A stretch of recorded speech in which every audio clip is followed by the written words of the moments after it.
जाने क्यों और क्या सोचकर महिमा के दिल में एक हुक सी उठी और फिर वो एक गहरी सांस छोड़ते हुए अंदर चली गई।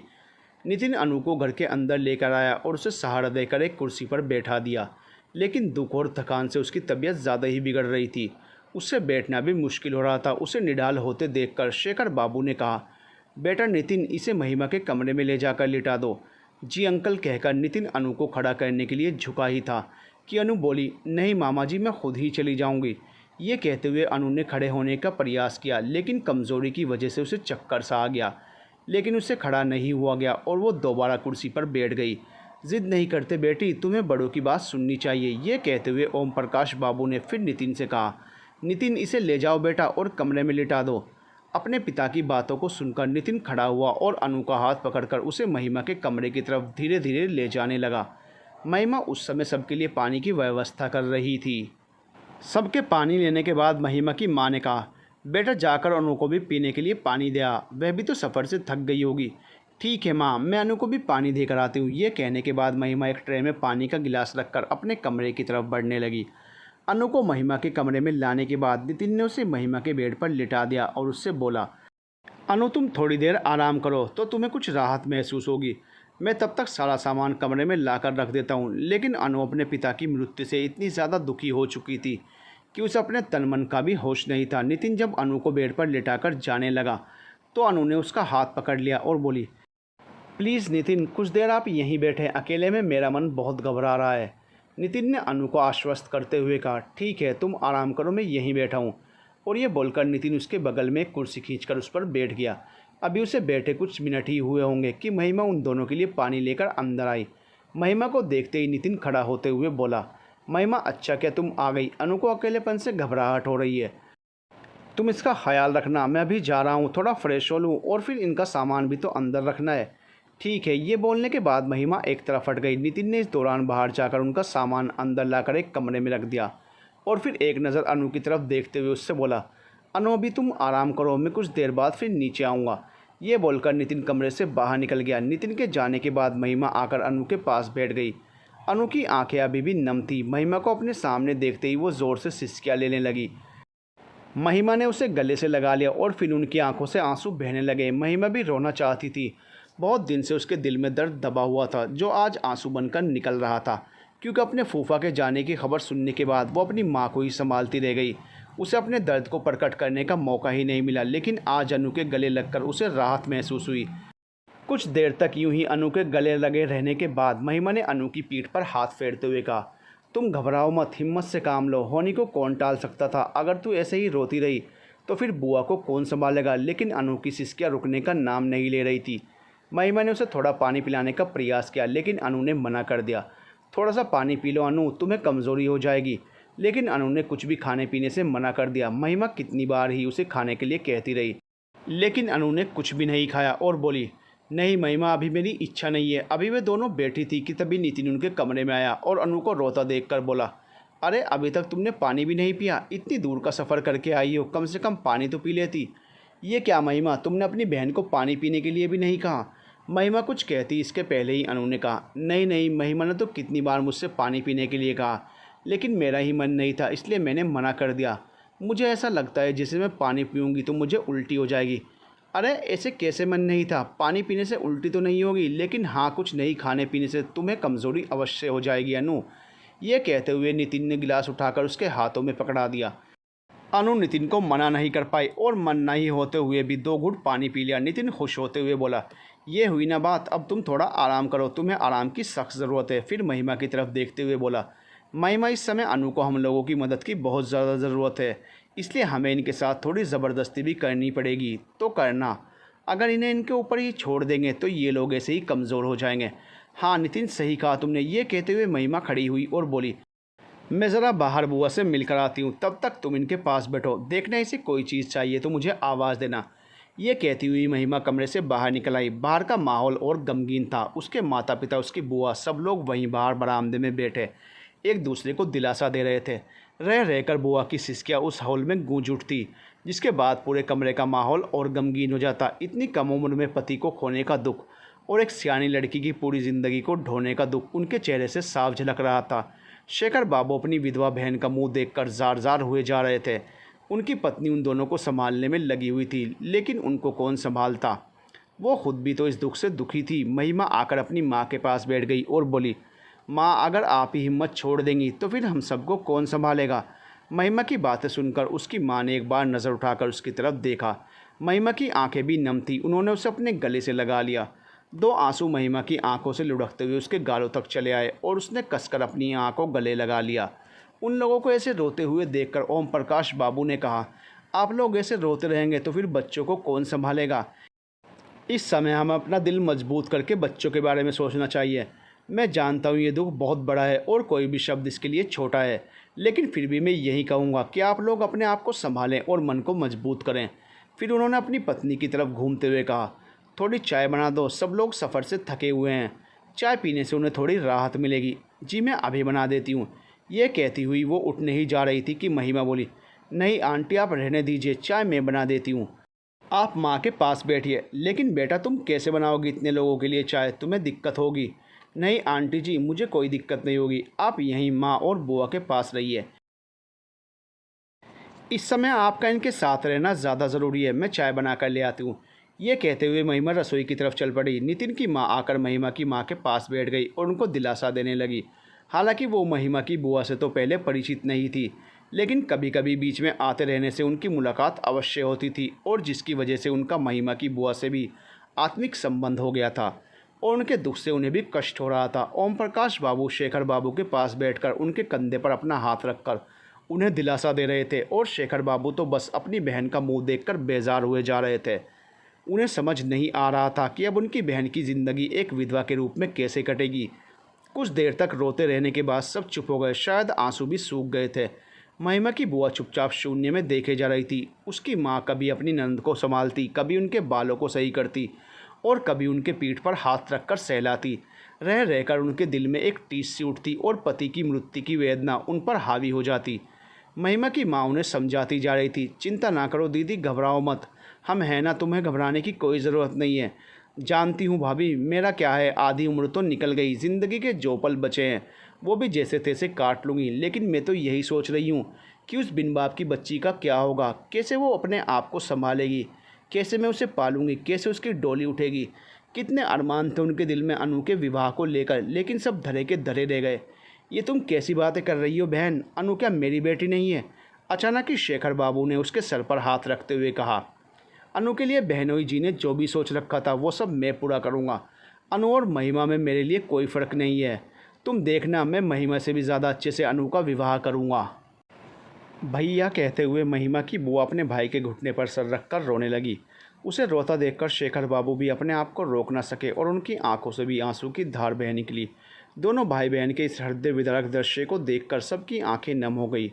महिमा किचन में जाकर चाय बनाने की तैयारी कर रही थी। अभी उसने चाय का बर्तन गैस पर रखकर उसमें पानी डाला ही था कि अचानक से उसे नितिन की ज़ोरों से चीखने की आवाज़ आई। नितिन ज़ोर ज़ोर से अपनी माँ और आंटी को आवाज़ लगा रहा था, माँ माँ, आंटी जल्दी आओ, देखो अनु को क्या हो गया। नितिन की आवाज़ से सब लोग चौंक गए और भागते हुए महिमा के कमरे में पहुँचे। महिमा भी किचन से निकलकर भागती हुई अपने कमरे की तरफ पहुंची और वहां पहुंचते ही उसने देखा कि अनु उसके बेड पर निढाल पड़ी हुई है। ये क्या हो गया ऐसे अचानक। शेखर बाबू उसके पास पहुंचते हुए बोले, पता नहीं अंकल, काफ़ी देर से कह रही थी मेरी तबीयत ठीक नहीं है, मेरा मन उचाट हुआ जा रहा है। मैं यहीं पर बैठा कुछ बातें कर रहा था और अचानक बोलते बोलते एक तरफ लुढ़क गई। अनु अनु। शेखर बाबू ने उसके सिर को अपने गोद में रखकर उसे हिलाने का प्रयास किया। महिमा की बुआ का तो जैसे कलेजा ही फट गया। पहले पति और अब बेटी की ये हालत देखकर वो खुद भी सुध-बुध खो बैठी और धम से वहीं ज़मीन पर बैठ गई। उन्हें गिरता देखकर महिमा की माँ और ओम प्रकाश बाबू की पत्नी उन्हें संभालने लगी और जैसे तैसे सहारा देकर उन्हें कुर्सी पर बैठाया। तब तक ओम प्रकाश बाबू ने महिमा से कहा, बेटा जल्दी से पानी लेकर आ। जी कहती हुई महिमा भागकर किचन में गई और एक गिलास में पानी लेकर आई। ओम प्रकाश बाबू ने आगे बढ़कर उसके हाथ से पानी का गिलास ले लिया और जल्दी जल्दी अनु के मुंह पर पानी के छींटे मारने लगे। 2-4 छींटे मारने के बाद अनु ने धीरे से अपनी आंखें खोली और एक गहरी सांस लेते हुए मामा जी से कहा, क्या हुआ, आप यहाँ क्यों बैठे हैं? बेटा तुम्हें होश नहीं था, तुम बेहोश हो गई थी, हम लोग तो घबरा ही गए थे। अब कैसी तबीयत है तुम्हारी? अब मैं ठीक हूँ मामा जी। ये कहते हुए अनु ने उठने का प्रयास किया, लेकिन वो दोबारा बेहोश हो गई। नहीं नहीं, अब समय बर्बाद करना समझदारी नहीं है शेखर बाबू। ये कहते हुए ओम प्रकाश बाबू बाहर की तरफ भागे और ऑटो का प्रबंध करने लगे। ऑटो के मिलते ही वो भागकर आए और शेखर बाबू से बोले, चलिए उसे उठाकर ले चलिए, अभी डॉक्टर के पास ले जाना होगा, कहीं इसकी तबीयत ज़्यादा बिगड़ गई तो बहुत मुसीबत हो जाएगी। जब तक ओम प्रकाश बाबू ऑटो बुलाकर लाए तब तक शेखर बाबू ने अनु के चेहरे पर फिर से पानी डालकर उसे होश में ला दिया था। उन लोगों ने जल्दी जल्दी अनु को सहारा देकर खड़ा किया और नितिन, ओम प्रकाश बाबू और शेखर बाबू ने मिलकर उसे उठाकर ले जाकर ऑटो में लिटाया। महिमा की माँ और उसकी बुआ भी उसके साथ ही बैठना चाह रही थी, लेकिन शेखर बाबू ने अपनी बहन को मना करते हुए कहा, नहीं बहन, तुम ना जाओ, तुम भी तो ठीक नहीं हो, फिर अगर तुम्हें कुछ हो गया तो बहुत दिक्कत हो जाएगी। तुम यहीं आराम करो, हम लोग इसे डॉक्टर से दिखा कर ले आते हैं। लेकिन अकेले कैसे जाएगी? अगर इसे किसी चीज़ की ज़रूरत पड़ी तो फिर ऐसा करते हैं, महिमा को साथ में ले जाते हैं। ओम प्रकाश बाबू ने महिमा की तरफ देखते हुए कहा, हाँ ठीक है, चलो बेटा महिमा, आओ तुम हमारे साथ चलो। जी पापा जी, कहती हुई महिमा अनु के बगल में ऑटो में बैठ गई। अनु की दूसरी तरफ नितिन बैठ गया। ओम प्रकाश बाबू और शेखर बाबू एक बाइक से उनके पीछे पीछे चल पड़े। ओम प्रकाश बाबू ने अपनी पत्नी की तरफ देखते हुए कहा, नितिन की माँ, तुम घर का, भाभी तथा बहन का ध्यान रखना, हम लोग इसे लेकर हॉस्पिटल जा रहे हैं। हाँ हाँ ठीक है, आप जाइए, मैं सबका ध्यान रखूँगी, आप लोग घर का और इन लोगों की चिंता मत करिएगा। ऑटो पर बैठने के बाद नितिन ने ड्राइवर से कहा, जल्दी चलो भाई, हमें जल्दी से पास के ही किसी अस्पताल में लेकर चलो। जी भैया, कहते हुए ड्राइवर ने ऑटो स्टार्ट किया और वो लोग आगे बढ़ चले। पीछे पीछे ओम प्रकाश बाबू और शेखर बाबू अपनी बाइक से थे। तीनों महिलाएं घर के दरवाजे पर खड़ी उन लोगों को जाते हुए देखती रही।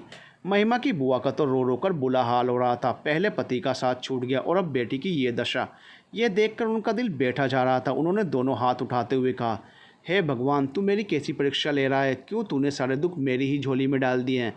क्यों इस दुखियारी औरत पर मुसीबत के पहाड़ टूटते जा रहे हैं? पहले मेरे पति को मुझसे छीन लिया और अब बेटी को भी ऐसे लत में ला दिया। नहीं भगवान नहीं, अगर मेरी बेटी भी ना रहेगी तो मैं भी जी नहीं पाऊंगी। और ये बोलकर वो ज़ोर ज़ोर से रोने लगी। नहीं नहीं, संभालो दीदी अपने आप को, अनु को कुछ नहीं होगा, भगवान इतना निर्दयी नहीं हो सकता। हमने किसी का कुछ नहीं बिगाड़ा है, वो हमें इतना ज़्यादा दुख नहीं दे सकता। शेखर बाबू की पत्नी ने यह कहते हुए उनके कंधे पर हाथ रखा और फिर उन्हें संभालते हुए लेकर घर में आई। ओम प्रकाश बाबू की पत्नी उनके साथ चलते चलते घर में आ गई और फिर उन दोनों लोगों को दिलासा देते हुए बोली, घबराइए नहीं भाभी, अगर आप भी घबरा जाएंगे तो फिर दीदी को कौन संभालेगा? हिम्मत रखिए, अनु को कुछ भी नहीं होगा, मैं आप लोगों के लिए पानी लेकर आती हूँ। और ये बोलकर वो रसोई की तरफ पानी लेने चली गई। जब तक वह पानी लेकर आई, महिमा की माँ ने काफ़ी हद तक अपनी नंद को संभाल लिया था, लेकिन रह रहकर उन्हें सिसकी आ रही थी। ओम प्रकाश बाबू की पत्नी ने पानी का गिलास उनके मुंह से लगाते हुए कहा, दीदी थोड़ा सा पानी पी लो, तुम्हें आराम महसूस होगा। उन्होंने 2 घूंट पानी पीने के बाद गिलास अपने मुंह से हटा दिया और सोफे पर एक तरफ निढाल होकर लेट गई। शेखर बाबू की पत्नी वहीं अपनी नंद के बगल में बैठकर उनके बालों पर धीरे धीरे अपने हाथों से सहलाने लगी और उन्हें दिलासा देने लगी। उधर नितिन लगातार ऑटो वालों को तेज़ी से ऑटो चलाने को कहता रहा।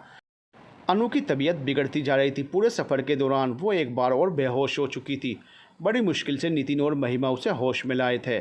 ऑटो के हॉस्पिटल पहुंचते ही नितिन ने महिमा से कहा, तुम अनु को संभालो, मैं तब तक व्हील चेयर लेकर आता हूं। और ये कहते हुआ वो हॉस्पिटल के अंदर भागा। शेखर बाबू भागते हुए पंजीकरण की लाइन में पहुंचे और ओम प्रकाश आकर ऑटो के पास खड़े हो गए। तब तक नितिन भी आ चुका था। उन तीनों ने मिलकर बहुत ही संभाल कर अनु को व्हील चेयर पर बैठाया और धीरे धीरे हॉस्पिटल के अंदर ले गए। कुछ ही देर में शेखर बाबू उनके पास आए और बोले, पंजीकरण की लाइन तो बहुत लंबी है, नंबर लगने में बहुत ज़्यादा समय लग जाएगा, इसलिए मैंने इमरजेंसी नंबर ले लिया है, इस इमरजेंसी वार्ड की तरफ ले चलो। और ये कहते हुए उन्होंने दाहिनी तरफ के गलियारे की ओर इशारा किया। नितिन तेज़ी से उस गलियारे की तरफ बढ़ने लगा। महिमा और ओम प्रकाश बाबू उसके बराबर में चल रहे थे। बीच बीच में महिमा अनु को संभालते हुए जा रही थी। इमरजेंसी वार्ड के पास पहुंचने के बाद शेखर बाबू ने अंदर जाकर नर्स से कुछ बात की और तुरंत ही 2 नर्स बाहर आई और अनु को लेकर अंदर चली गई। वो लोग बाहर इंतज़ार करने लगे। तभी सामने से डॉक्टर आते हुए दिखाई दिए। शेखर बाबू ने दौड़कर उन्हें सारी स्थिति से अवगत किया। वो बोले, आप घबराइए नहीं, मैं अभी चेक करके बताता हूँ। ये बोलकर अंदर चले गए और अनु का चेकअप करने के बाद उन्होंने नर्स को भेजकर शेखर बाबू को अंदर बुलवाया। सभी लोग अंदर आ गए। डॉक्टर ने शेखर बाबू के कंधे पर हाथ रखते हुए कहा, देखिए सर, बच्चे की तबीयत ज़्यादा ख़राब है, इसे किसी चीज़ का गहरा सदमा लगा है। मेरे ख्याल से इसे 2-3 दिन हॉस्पिटल में ही रहने दिया जाए, ये कमज़ोर भी बहुत हो गई है, इसे ग्लूकोज भी चढ़ाना होगा। अभी मैंने इसे इंजेक्शन दिया है, लेकिन जल्दी से प्राइवेट वार्ड में शिफ्ट करके इसका ट्रीटमेंट शुरू करना होगा। शेखर बाबू ने हाथ जोड़ते हुए कहा, डॉक्टर साहब आप जो चाहें वह ट्रीटमेंट करें, बस मेरी बच्ची को बचा लीजिए। अरे अरे, आप इतना ना घबराइए, इतनी भी कोई विशेष बात नहीं है। बस कमज़ोरी की वजह से इसे बार बार बेहोशी आ रही है। ग्लूकोज चढ़ने के बाद ये जल्दी होश में आ जाएगी, लेकिन फ़िलहाल इसे 2-3 दिन हॉस्पिटल में ही रहना होगा। कोई बात नहीं, हम लोग रह लेंगे, ओम प्रकाश बाबू ने शेखर बाबू की तरफ देखते हुए कहा। ओम प्रकाश बाबू ने शेखर बाबू की तरफ देखते हुए कहा, भाई साहब आप तब तक एक प्राइवेट वार्ड का कमरा बुक कराइए, मैं और ज़रूरी दवाई व इंजेक्शन लेकर आता हूँ। फिर उन्होंने नितिन और महिमा की तरफ देखते हुए कहा, बेटा तुम दोनों इसके पास ही रहना। हाँ पापा, हम दोनों इसके पास ही हैं, नितिन ने अनु के पास खड़े होते हुए कहा। करीब 1 घंटे के बाद उन लोगों का कमरा बुक हो गया और अनु को प्राइवेट वार्ड में शिफ्ट कर दिया गया। अनु को ग्लूकोज की बोतल लगा दी गई। सब लोग उसके आसपास ही बैठ गए। तभी डॉक्टर साहब बोले, इतने ज़्यादा लोग एक मरीज़ के साथ नहीं रह सकते, आप में से कोई 2 लोग यहाँ रह सकते हैं। मैं रुक जाता हूँ, शेखर बाबू ने खड़े होते हुए कहा। नहीं भाई साहब, मेरे ख्याल से आपको घर जाना चाहिए, मैं यहाँ रुकता हूँ, ओम प्रकाश बाबू ने कहा। अंकल, अगर आपको कोई एतराज़ ना हो तो मेरे ख्याल से मुझे और महिमा को यहाँ रुक जाना चाहिए। आप लोग घर जाएं तो ज़्यादा बेहतर होगा, क्योंकि माँ और बुआ भी चिंतित होंगी, उन्हें भी संभालने की ज़रूरत है। महिमा अनु का ख्याल रख लेगी और मैं ज़रूरत पड़ने पर दवाइयाँ व इंजेक्शन की व्यवस्था कर सकता हूँ। लेकिन ये दोनों भी तो अभी बच्चे ही हैं, ये कैसे यहाँ रुक पाएंगे और कैसे सब व्यवस्था देख पाएंगे। अरे नहीं भाई साहब, बच्चों को मौका देंगे तभी तो वे बड़े होंगे। मेरे ख्याल से नितिन सही कह रहा है, ओम प्रकाश बाबू ने शेखर बाबू की तरफ देखते हुए कहा। ठीक है, फिर तुम दोनों यहीं रुको, हम लोग घर जाते हैं और कोई ज़रूरत पड़ने पर पास वाले पीसीओ से फ़ोन कर देना। ठीक है अंकल। शेखर बाबू ने घर जाने से पहले महिमा और नितिन को बहुत ही सारी हिदायत दी और उनसे बोले, तुम लोग किसी भी बात की चिंता मत करना, हम लोग शाम तक आ जाएंगे, फिर दोनों घर चले जाना। अपने पिता की बातें सुनकर महिमा ने हाँ में सिर हिला दिया। पिता के जाने के बाद महिमा आकर अनु के सिरहाने की तरफ एक स्टूल खींचकर बैठ गई। अनु को अभी अभी डॉक्टर ग्लूकोज लगा कर गए थे, शायद उन्होंने उसे कुछ नींद की दवाई भी दी थी, जिसकी वजह से वो गहरी नींद में सो गई। नर्स अनु की देखभाल कर रही थी। नितिन और महिमा दोनों चुपचाप बैठे हुए थे, उनके बीच कोई बातचीत नहीं हो रही थी। महिमा चुपचाप अनु को देखे जा रही थी। उसने मन ही मन सोचा, कितनी अजीब बात है, नींद इंसान के बड़े से बड़े गम को भी भुलाने में मदद कर देती है। नितिन भी खामोशी से उसके पास ही खड़ा था। कुछ देर यूं ही बीत गई। उसके बाद वो नर्स खड़ी होते हुए बोली, अभी पेशेंट को थोड़ी देर आराम करने दीजिए, जब तक ये सोती रहेंगी इन्हें आराम मिलता रहेगा। इन्हें जगाने का या कुछ भी खिलाने की कोशिश मत कीजिएगा, इनसे बात करने की भी कोशिश नहीं करनी है। अगर इन्हें होश आ जाए तो मुझे ज़रूर बता देना, मैं अभी कुछ देर में आती हूँ। ऐसा बोलकर वो बाहर चली गई। अब उस कमरे में नितिन, महिमा और अनु के सिवा कोई भी नहीं था। अनु अभी भी गहरी नींद में थी। न जाने क्यों अनु को देखते देखते महिमा की आंखों में आंसू आ गए और वो धीरे से अपने दुपट्टे से अपनी नम हो गई आंखों को पोंछने लगी। महिमा को रोते देख नितिन ने धीरे से उसके कंधे पर हाथ रखते हुए कहा, महिमा चिंता मत करो, सब ठीक हो जाएगा, अनु जल्दी ठीक हो जाएगी। आज इतने दिनों बाद नितिन को अपने पास पाकर महिमा को एक अजीब सा एहसास हुआ और वो अपने आप को रोक नहीं पाई। पिछले दिनों की कई बातें उसके दिल में उतरती चली गई और वो ज़ोर ज़ोर से रोने लगी।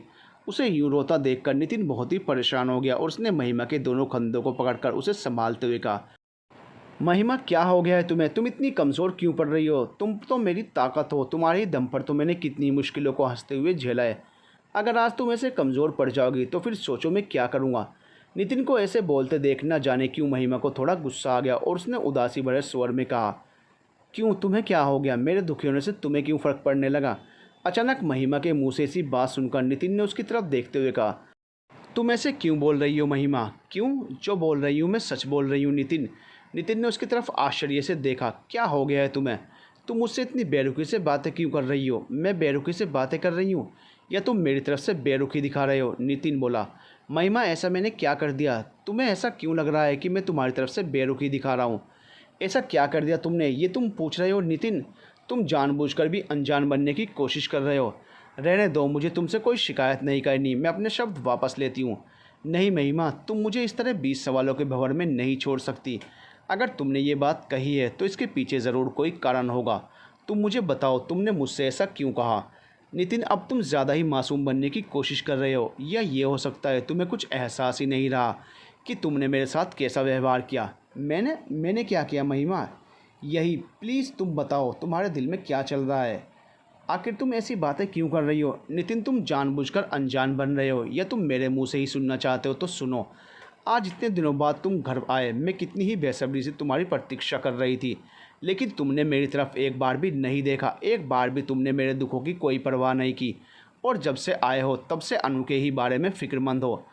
तुम इतने दिन मुझसे दूर रहे, लेकिन एक बार भी तुमने आगे बढ़कर मुझसे बात करने की कोशिश नहीं की अनु के बारे में। ओह, मैं समझ गया, तो तुम्हारी बेरुखी का कारण अनु है। नहीं महिमा, तुम गलत सोच रही हो। मेरे और अनु के बीच में ऐसा कुछ भी नहीं है जिससे तुम्हें किसी प्रकार की चिंता हो। हाँ, ये सच है कि मैं तुमसे इतने दिन दूर था, लेकिन तुम ये नहीं कह सकती कि मुझे तुम्हारी कोई चिंता नहीं थी। लेकिन ये भी सच है कि अनु के परिवार पर जो मुसीबत आई उसको देखते हुए मेरा अनु की तरफ झुकना स्वाभाविक था। फिर अनु तो तुम्हारी बहन भी है, तो तुम ही बताओ, इस नाते अनु की फ़िक्र करना मेरा फ़र्ज़ है या नहीं? बिल्कुल है, लेकिन इसका ये मतलब तो नहीं कि तुम मेरी तरफ से बेफिक्र हो जाओ। नहीं महिमा, ऐसा बिल्कुल नहीं है, तुम गलत सोच रही हो। तुम नहीं जानती इतने दिनों में मैंने तुम्हें कितना याद किया। ये अलग बात है कि मुझे अभी तक अपने दिल की बात कहने का मौका नहीं मिला। घर पर जब अंकल ने तुम्हें मेरे साथ हॉस्पिटल में रहने के लिए कहा तो मैं बहुत खुश था कि अब मैं तुमसे अपने दिल की बातें कह सकूंगा, लेकिन तुम तो मुझसे नाराज़ हो गई। उसके ऐसा कहने पर महिमा ने एक बार नज़र उठाकर नितिन की तरफ देखा। आज कितने दिनों बाद उसे नितिन की आंखों में प्यार नजर आया, जो नितिन के यहाँ से जाने से पहले उसके दिल में था। उसे एक अजीब सी खुशी का एहसास हुआ, क्योंकि आज सुबह से ही ना जाने क्यों उसे बार बार ऐसा लग रहा था जैसे नितिन उससे दूर हो गया है। नितिन की बातें सुनकर उसे बहुत अच्छा लगा, उसके दिल को बहुत तसल्ली भी मिली और शायद इस दर्द से उबरने में मदद भी। महिमा ने नितिन की तरफ देखा, नितिन भी उसकी तरफ देख रहा था। उसने धीरे से कहा, महिमा, क्या अभी भी तुम मुझे गलत समझ रही हो? क्या अभी भी तुम्हें ऐसा लगता है कि मैं तुमसे दूर और अनु के नज़दीक हो गया हूँ? महिमा ने अपना सिर नीचे कर दिया और धीरे से ना में सिर हिलाया। नहीं नितिन, अब मेरे दिल में तुम्हारे लिए कोई गलतफहमी नहीं है। ये सच है कि तुम इतने दिनों मुझसे दूर रहे, और फिर जब तुम इतने दिनों बाद मेरे पास आए तो तुम अनु पर ज़्यादा ध्यान दे रहे थे। इस वजह से मुझे कुछ गलतफहमी हो गई थी, लेकिन अब मेरी सभी गलतफहमी दूर हो चुकी है। मैं समझ चुकी हूँ कि तुम सिर्फ़ और सिर्फ मुझे ही प्यार करते हो। अनु के लिए तुम्हारे दिल में सिर्फ एक सहानुभूति है और कुछ भी नहीं। नितिन ने धीरे से महिमा के कंधे पर हाथ रखा और कहा, अच्छा हुआ महिमा, हमारे बीच की सभी गलतफहमियाँ जल्दी दूर हो गई, नहीं तो मैंने तुम्हें खो दिया होता। देखो महिमा, आज मैं तुमसे कहना चाहता हूँ, आगे कभी भी तुम्हारे दिल में मेरे लिए किसी भी प्रकार की गलतफहमी हो तो प्लीज़ मुझसे पूछ लेना, अपने मन में ही उसे मत रख लेना। महिमा ने धीरे से हाँ में सिर हिलाया। उसके दिल की सारी गलतफहमियाँ दूर हो चुकी थी। उसने मुस्कुराते हुए एक गहरी सांस ली। आज बहुत दिनों बाद उसे थोड़ा अच्छा महसूस हो रहा था। अभी वे दोनों बातें ही कर रहे थे कि तभी अनु को थोड़ा सा होश आया। खुद को हॉस्पिटल में देखकर उसे थोड़ा अजीब लगा, लेकिन तुरंत ही महिमा ने उसके सिर पर हाथ रखते हुए कहा, अनु, अब कैसा महसूस कर रही हो? अनु ने अपना सिर घुमाकर देखा और सामने महिमा को देखकर धीरे से मुस्कुराते हुए बोली, अब मुझे ठीक लग रहा है। फिर उसने अपने अगल बगल देखते हुए कहा, और घर के सभी लोग कहाँ हैं? महिमा बोली, सभी लोग घर पर हैं। तभी नितिन भी उठकर उसके पास आया और बोला, अनु, तुम जल्दी से ठीक हो जाओ, फिर हम लोग घर चलेंगे। आंटी और तुम्हारी माँ हम लोगों का इंतज़ार कर रही है। नितिन को अपने सामने देख अनु थोड़ी निश्चिंत हो गई। महिमा ने धीरे से उसके बालों को सहलाते हुए कहा, अनु, हम डॉक्टर को बुलाएं? अनु ने नाम में सिर हिला दिया और बोली, नहीं, अब मैं ठीक हूँ, मुझे पहले से बेहतर लग रहा है और शरीर में कुछ ताकत भी महसूस हो रही है। बिल्कुल, बेहतर तो लगना ही चाहिए। कब तक हॉस्पिटल में पड़ी रहोगी और हम लोगों से सेवा कराती रहोगी? घर चलना है कि नहीं? अचानक नितिन के ऐसा बोलने पर अनु और महिमा दोनों मुस्कुरा उठे। कुछ देर उन लोगों से बातें करने के बाद अनु ने धीरे धीरे अपनी आंखें बंद कर ली। करीब 1 घंटे बाद शेखर बाबू और ओम प्रकाश बाबू दोनों हॉस्पिटल आ गए। आते ही शेखर बाबू ने पूछा, अब इसकी तबीयत कैसी है बेटा? इसे होश आया था? इससे कुछ बात की या नहीं? अरे अंकल, आराम से, आप घबराइए नहीं, इसे होश भी आया था और इसने बात भी की थी और अभी अभी डॉक्टर साहब इसे देख कर भी गए हैं। सब कुछ ठीक है, सिर्फ थोड़ी कमज़ोरी है जिसकी वजह से अभी हमें 2 दिन तक रुकना पड़ेगा। शेखर बाबू ने नितिन के कंधे पर हाथ रखते हुए कहा, बेटा, तुमने हमारी बहुत मदद की, मैं किस मुंह से तुम्हारा शुक्रिया करूं? नितिन ने उनकी बात पर शिकायत भरे लहजे में कहा, अंकल, आप भी बहुत अजीब बात करते हैं। एक तरफ बेटा भी कहते हैं और दूसरी तरफ शुक्रिया अदा करने की भी बात करते हैं। हाँ बेटा, तुम सही कह रहे हो, इनकी यही आदत अच्छी नहीं है, नितिन के पापा ने आगे बढ़ते हुए कहा। एक तरफ अपना भी मानते हैं और दूसरी तरफ हमें पराया भी कर देते हैं। अरे नहीं नहीं बाबू साहब, आप तो नाराज़ हो रहे हैं। मैं आप लोगों को पराया करने की बात सोच भी नहीं सकता। आप लोगों के सहारे ही तो मेरा ताकत बढ़ती है। अच्छा ठीक है, अब बातें बहुत हो गई। मेरे ख्याल से नितिन और महिमा को घर जाना चाहिए। हम लोग रात में अनु के पास रुक जाएंगे। नहीं अंकल, आप नहीं, मैं और पापा यहाँ रुक जाएंगे। आप महिमा के साथ घर जाइए। लेकिन बेटा, तुम भी तो सफ़र से थके आए हो ना, तुम्हें भी तो आराम की ज़रूरत है। अंकल, आप मेरी चिंता ना करिए, मैं यहीं ज़मीन पर चटाई डालकर लेट जाऊंगा, लेकिन आपको आराम की सख्त ज़रूरत है। हाँ भाई साहब, नितिन सही कह रहा है, आप और महिमा घर चले जाइए, हम दोनों बाप बेटा अनु को संभाल लेंगे। ओम प्रकाश बाबू ने उनके कंधे पर हाथ रखते हुए कहा, ठीक है, जैसी तुम्हारी मर्जी। ये कहने के बाद उन्होंने एक बार अनु के सर पर धीरे से हाथ रखा और फिर मन ही मन कहा, बेटा जल्दी ठीक हो जाओ, तुम्हारा मामा बहुत परेशान है। फिर महिमा को लेकर घर आ गए। हॉस्पिटल से निकलने से पहले महिमा ने एक बार नितिन की तरफ देखते हुए कहा, अनु का ध्यान रखना, मैं सुबह सबके लिए नाश्ता और खाना लेकर आऊँगी। नितिन ने हाँ में सिर हिलाया और मन ही मन उसे विदा किया। महिमा के जाने के बाद अनु को फिर से होश आया, लेकिन इस बार महिमा को अपने पास ना पाकर उसे थोड़ी बेचैनी हुई। नितिन ने अपने पिता के लिए तख्त पर सोने की व्यवस्था कर दी थी। वो सो चुके थे और नितिन खुद अनु के पास एक स्टूल पर बैठा हुआ था। थकान के कारण उसे भी नींद आ गई थी। अनु ने नितिन को जगाना उचित नहीं समझा। उसने नितिन की तरफ स्नेह की दृष्टि से देखा। पिछले कुछ दिनों में नितिन ने उसकी जितनी देखभाल की थी, उससे उसके दिल में स्नेह होना स्वाभाविक था।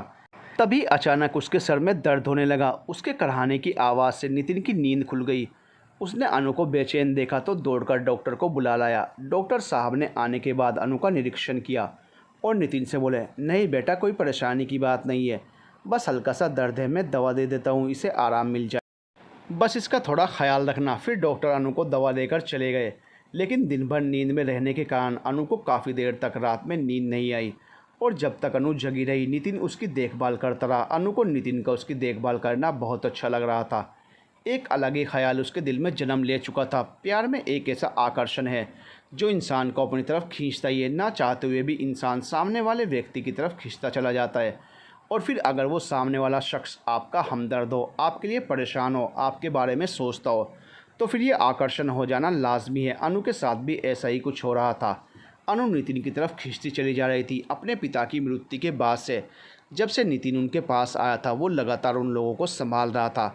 उनका ख्याल रखना, उनकी हर तरह से मदद करना, आने जाने वाले रिश्तेदारों को संभालना, ये सब नितिन ने ही किया था। अनु और उसकी माँ को तो कुछ भी होश ही नहीं था कि कौन आया है और कौन जा रहा है।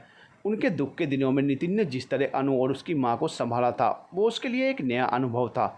उसने कभी सोचा भी नहीं था कि कोई अजनबी उसकी इतनी मदद कर सकता है। हालांकि नितिन के दिल में ऐसा कुछ भी नहीं था, क्योंकि वो शुरू से ही महिमा को पसंद करता था और उसके दिल में सिर्फ महिमा का ही प्यार बसा हुआ था। लेकिन अनु इससे अनजान नितिन की तरफ खींचती चली जा रही थी। उसे नितिन के साथ रहना, उससे बातें करना, उसके साथ समय बिताना बहुत अच्छा लग रहा था। हॉस्पिटल के इन 2 दिनों में वैसे तो घर का हर सदस्य उसके पास आया और उसके साथ रहा, लेकिन जितना ज़्यादा खुशी उसे नितिन के अपने पास रहने से होती थी, उतनी ज़्यादा खुशी उसे अन्य किसी के साथ महसूस नहीं हुई, यहाँ तक कि अपनी माँ के साथ भी नहीं। महिमा तो उसकी बचपन की सहेली थी, लेकिन अनु ने महिमा से भी ज़्यादा नितिन के साथ रहना पसंद किया। महिमा इन सब बातों से अनजान थी और नितिन भी धीरे धीरे कब अनु के दिल में नितिन के लिए प्यार अंकुरित हो आया, ये वो भी जान नहीं सकी। घर आने के बाद भी नितिन लगातार अनु की देखभाल करता रहा और सिर्फ नितिन ही क्या, घर का हर सदस्य अनु और उसकी माँ की देखभाल करता था। नितिन और महिमा को जब भी समय मिलता वे दोनों अनु के पास जाकर बैठ जाते और स्कूल, कॉलेज और अपने दोस्तों की ढेरों बातें किया करते। अनु को ये सब बहुत अच्छा लगता, लेकिन उसे सबसे ज़्यादा अच्छा लगता जब नितिन उससे हंसकर बातें करता। उसे नितिन का बोलना, बातें करना और अपने साथ रहना बहुत पसंद आने लगा था। अनु की माँ अपनी बेटी को देखती तो उनके मन में एक दिलासा होती कि चलो कम से कम ये अपने दुख से बाहर तो निकली। लेकिन अपनी बेटी की शादी का ख्याल उन्हें हमेशा सताता रहता। एक विधवा औरत के पास अगर एक सियानी बेटी हो तो उसके लिए इससे बड़ी चिंता की कोई बात नहीं है, और वो भी तब जब उसके पास खुद की आमदनी का कोई ज़रिया ना हो। काफ़ी सोचते सोचते उनके दिल में ख्याल आया कि क्यों ना कोई काम किया जाए। एक दिन बैठे बैठे उन्होंने अपने भाई से इस बात का जिक्र किया और उनसे कोई काम ढूंढने के लिए कहा। अपनी बहन के मुंह से ऐसी बात सुनकर महिमा के पिता तुरंत अपनी बहन पर नाराज़ हो गए और बोले, क्या तुम्हें किसी बात का दुख है या तुम्हें किसी चीज़ की कमी है? मेरे जीते जी तुम काम नहीं करोगी? नहीं, ऐसा हरगिज़ नहीं हो सकता।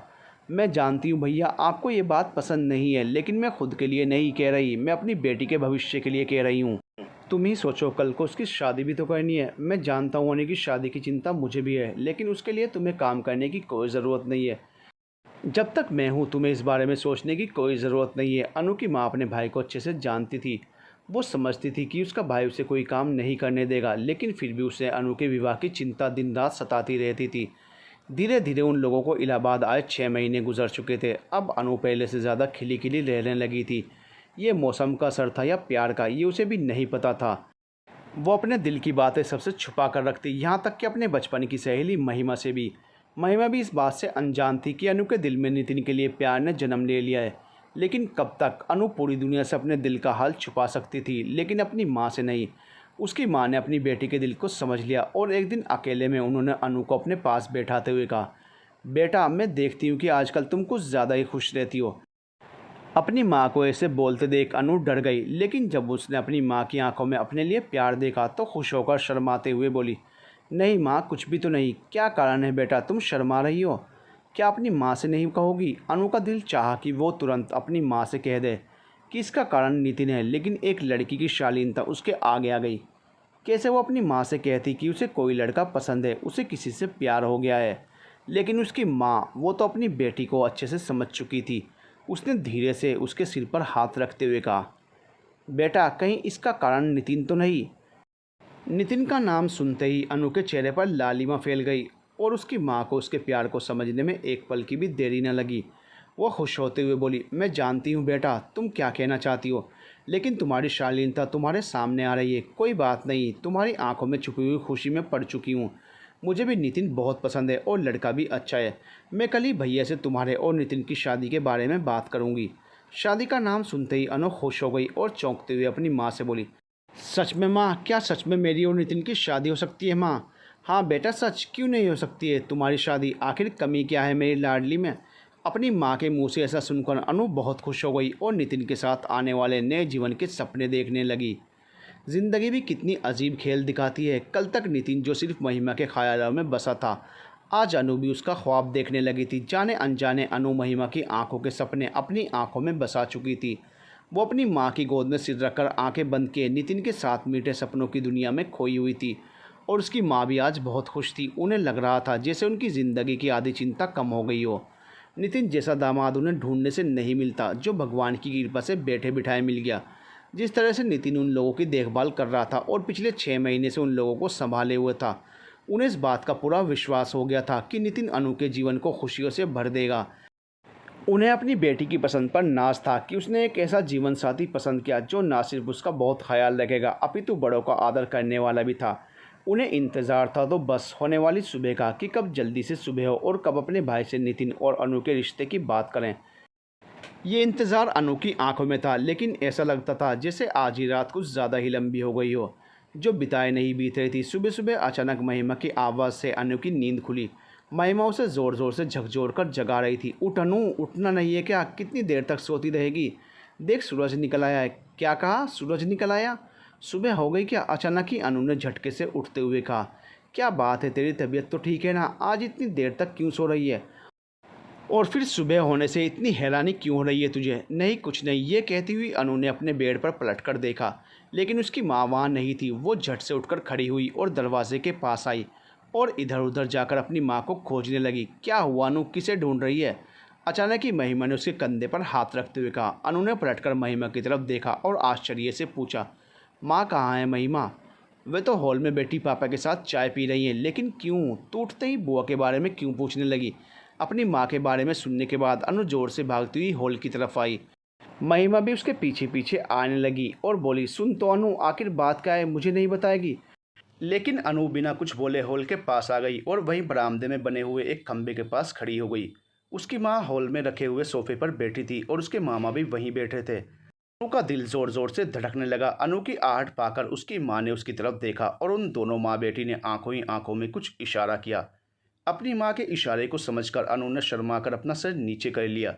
महिमा अभी तक कुछ भी नहीं समझ पाई थी, ना बुआ के इशारों को और ना महिमा के शर्माने को, लेकिन उसे कुछ बहुत अजीब लग रहा था। लेकिन अभी वह आगे बढ़कर अनु से कुछ पूछती, इसके पहले ही बुआ की आवाज़ उसके कानों में पड़ गई और वो खामोशी से उनकी तरफ देखने लगी। भैया, मुझे तुमसे एक बात कहनी थी। हाँ बोलो, क्या बात है? शेखर बाबू ने अपनी बहन की तरफ देखते हुए कहा। भैया, मैं ये कह रही थी कि अभी तुम्हारे सर पर महिमा की जिम्मेदारी है और फिर हम दोनों माँ बेटी भी यहीं आ गए तो तुम्हारी जिम्मेदारियां बढ़ गई हैं। तो उन्होंने चाय का कप उठाते हुए अपनी बहन की तरफ आश्चर्य से देखा। तो भैया, मैं ये सोच रही थी कि अगर हम अनु की शादी कर दें तो तुम्हारी जिम्मेदारी कुछ कम हो जाए। हाँ, बात तो तुम्हारी सही है, लेकिन मैंने तुमसे पहले भी कहा था और मैं आज भी तुमसे कहता हूँ कि तुम दोनों मेरे लिए बोझ नहीं हो। इसलिए मेरे सिर से बोझ हटाने के लिए हम ऐसे तैसे कहीं भी अनु का रिश्ता नहीं कर सकते। नहीं नहीं भैया जी, ऐसे नहीं, लड़का मैंने देख लिया है और तुम्हारा भी देखा हुआ है। अगर तुम कहो तो शादी की बात चलाएं। लड़का तुमने देख लिया है? कब, कहाँ और कैसे? क्या पहले से कहीं रिश्ता तय कर रखा था बहनोई जी ने? नहीं भैया, उन्हें ये सपना देखने का सौभाग्य कहाँ मिला। वे तो अनु की शादी का सपना दिल में लिए ही चले गए। फिर किस लड़के को तुमने अनु के लिए पसंद किया है? एक लड़का है भैया, उसे तुम भी जानते हो, बहुत ही अच्छा लड़का है। अच्छा, ऐसा कौन सा लड़का है जिसे मैं भी जानता हूँ? ये कहते हुए शेखर बाबू ने अखबार उठा लिया और अपनी बहन की बातों को सुनते हुए अखबार पढ़ने लगे। भैया, ये नितिन कैसा लड़का है? अचानक ही महिमा की बुआ ने अपने भाई शेखर से कहा। शेखर बाबू अपनी बहन की मन में छिपी बातों से अनजान चुपचाप अखबार पढ़ रहे थे और उन्होंने अखबार पढ़ते पढ़ते ही कहा, अच्छा है, बहुत अच्छा है, लेकिन क्यों? भैया, मैं सोच रही थी क्यों ना नितिन के साथ में अनु का रिश्ता तय कर दूं। मुझे तो बहुत ही व्यवहारिक लगता है। तुम्हारी क्या राय है? शेखर बाबू पेपर पढ़ते पढ़ते अचानक से रुके और उन्होंने आंखें चौड़ी करके अपनी बहन की तरफ देखा। नितिन? कौन? अपना नितिन? तुम नितिन की बात कर रही हो? हाँ भैया, मैं इसी नितिन की बात कर रही हूँ। कैसा लड़का है? अगर उसके साथ अनु का रिश्ता तय कर दें तो? अनु अपने मामा और माँ की बातों को सुनकर मन ही मन शर्म से लाल हुई जा रही थी और महिमा उसके सामने खड़ी उसको आश्चर्य भरी नजरों से देख रही थी। अचानक से महिमा को लगा जैसे उसका दिल जोर जोर से धड़कने लगा। महिमा को अपने कानों पर यकीन ही नहीं हुआ। नहीं, ये सच नहीं हो सकता। उसने आश्चर्य से अनु को देखा, लेकिन अनु के चेहरे की लालिमा इस सच्चाई को उजागर कर रही थी।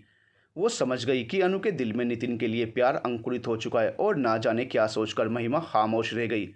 अनु, जो अभी तक अपने माँ और मामा की बातें सुनकर धीरे धीरे शर्मा रही थी, नितिन से शादी की बात सुनने के बाद वो अपनी बहन के गले लग गई। महिमा ने अपने दिल को मजबूत करके उसे भी सहारा दिया और खुद को भी। शेखर बाबू की आंखें आश्चर्य से चौड़ी हो गई। उन्होंने पेपर एक तरफ रखते हुए कहा, नितिन, क्या तुम अनु की शादी नितिन से करने की बात कर रही हो? हाँ भैया, मैं नितिन की ही बात कर रही हूँ। मुझे वो लड़का बहुत पसंद है। जब से मैंने उसे देखा है, उसके अंदर सिर्फ सेवा भाव ही देखा है। पिछले 6 महीनों में नितिन ने हमारा जितना ख्याल रखा, मैं उसी आधार पर कह रही हूँ भैया कि वही मेरी बेटी के लिए सबसे योग्य लड़का हो सकता है। उसी के साथ मेरी अनु खुश रह सकती है। शेखर बाबू को अभी तक अपने कानों पर यकीन नहीं हुआ था। जिस नितिन को वो अपना दामाद बनाना चाहते थे, जिस नितिन के साथ वो अपनी महिमा की शादी करना चाहते थे, उसी नितिन से अनु की शादी की बात उन्हें हैरान कर रही थी। उन्हें समझ में नहीं आ रहा था कि वो अपनी बहन को क्या जवाब दें। वो खामोश बैठे हुए बस अपनी बहन को देखे जा रहे थे। क्या हुआ भैया? अचानक ही अनु की माँ ने उनकी तरफ देखते हुए कहा, तुम ऐसे खामोश क्यों हो? मेरी बातों का कोई जवाब नहीं दिया। क्या तुम्हें नितिन पसंद नहीं? बताओ ना भैया, तुम तो नितिन को मुझसे ज़्यादा अच्छे तरीके से जानते हो। पिछले कई सालों से तुम उसे देख रहे हो। उसके स्वभाव के बारे में तुम्हें मुझसे ज़्यादा अच्छे से पता होगा। उसमें कोई दोष मुझे दिखाई नहीं देता। तुम्हारी उसके बारे में क्या राय है? दोष और नितिन में? नहीं बहन, ऐसी कोई बात नहीं है। नितिन तो अच्छा लड़का है, बल्कि मैं तो कहूँगा बहुत अच्छा लड़का है। उसके जैसा लड़का मिलना हमारी अनु के लिए सौभाग्य की बात है। लेकिन क्या तुमने एक बार भी अनु से इस बारे में बात की है? हाँ भैया, अपनी बेटी का मन जानने के बाद ही मैं इस बात को तुम्हारे सामने रखने का साहस कर रही हूँ। मैंने अपनी बेटी के मन को टटोल लिया है और उसकी सहमति से ही मैं इस रिश्ते के लिए तैयार हुई हूँ। बस अगर तुम्हारी भी हाँ हो जाए तो इस बात को आगे बढ़ाया जाए। लेकिन मैं सोच रहा था कि इस बारे में एक बार अनु से पूछ लें तो ज़्यादा बेहतर होगा। ना जाने क्यों शेखर बाबू के मन के किसी कोने में एक उम्मीद थी कि शायद अनु इस रिश्ते के लिए इनकार कर दे। नहीं नहीं भैया, उसके इनकार करने की कोई वजह ही नहीं है, लेकिन फिर भी तुम चाहो तो उससे पूछ सकते हो। कहते हुए उन्होंने अनु की तरफ देखा। अनु, जो अभी तक वहीं खंबे के पास खड़ी उन दोनों की बातें सुन रही थी, अचानक ही अपनी माँ की तरफ देखने से थोड़ा घबरा गई और पलटकर वापस जाने लगी कि तभी शेखर बाबू ने उसे पीछे से आवाज़ दी। अनु! अपने मामा की आवाज़ सुनकर अनु के बढ़ते हुए कदम अचानक से रुक गए और उसने धीरे से मुड़कर पीछे देखते हुए कहा, जी मामा जी। सुनो बेटा, तुमने हमारी बात तो सुनी ना? इस बारे में तुम्हारा क्या ख्याल है बेटा? क्या तुम्हें नितिन पसंद है? तुम्हें उसके साथ शादी करने पर कोई एतराज़ तो नहीं? अनु डर और लज्जा की वजह से कुछ बोल नहीं पाई और चुपचाप सर झुकाकर खड़ी हो गई। महिमा ने आगे बढ़कर अनु से कहा, बोलो अनु, क्या तुम नितिन से शादी करने को तैयार हो? अनु अपनी माँ और मामा की बातों का जवाब तो नहीं दे पाई, लेकिन अपनी बहन के ऐसा पूछने पर उसने धीरे से आगे बढ़कर हाँ में सिर हिलाते हुए उसे गले लगा लिया और फिर तेजी से अपने कमरे की तरफ भाग गई। उसकी माँ ने हंसते हुए अपने भाई से कहा, शर्मा गई शायद। मैंने कहा ना भैया, मैं उसका मन देख चुकी हूँ, तभी मैंने इस बात की चर्चा तुमसे की है। अब तुम बताओ, इस बारे में तुम्हारी क्या राय है? अरे किस बारे में? भाई बहन के बीच में कौन सा मशवरा हो रहा है? जरा मैं भी तो सुनूं। अचानक ही महिमा की माँ सुबह की चाय लेकर वहाँ आई और बैठते हुए बोली, कुछ नहीं भाभी, यही बच्चों के भविष्य के बारे में बातें कर रहे थे। तुम तो जानती हो जब से तुम्हारे नंदोई जी नहीं रहे हैं मुझे अनु के विवाह की चिंता खाए जाती है। ऐसी बातें क्यों करती हो दीदी? नंदोई जी नहीं हैं तो क्या हुआ, हम लोग तो हैं ना। अनु हमारी भी बेटी जैसी है, हमें भी उसके विवाह की चिंता है। ऐसे सारा चिंता अकेले अपने ही सर पर क्यों लेकर घूमती रहती हो? ये तो खुद दोनों बच्चों के लिए बहुत परेशान रहते हैं, मैं जानती हूँ भाभी। इसीलिए तो मैं सोच रही थी कि इस चिंता को थोड़ा कम कर दिया जाए। मैं सोच रही थी कि अगर अनु की शादी नितिन से कर दी जाए तो कैसा रहे, उसी बारे में भैया से विचार विमर्श कर रही थी। तुम क्या कहती हो भाभी? मुझे तो नितिन बहुत पसंद है, इस बारे में तुम्हारी क्या राय है? तुम भी बताओ। नितिन से अचानक ही महिमा की माँ का मुंह आश्चर्य से खुला का खुला रह गया। लेकिन नितिन से तो हम टू बी कंटिन्यूड।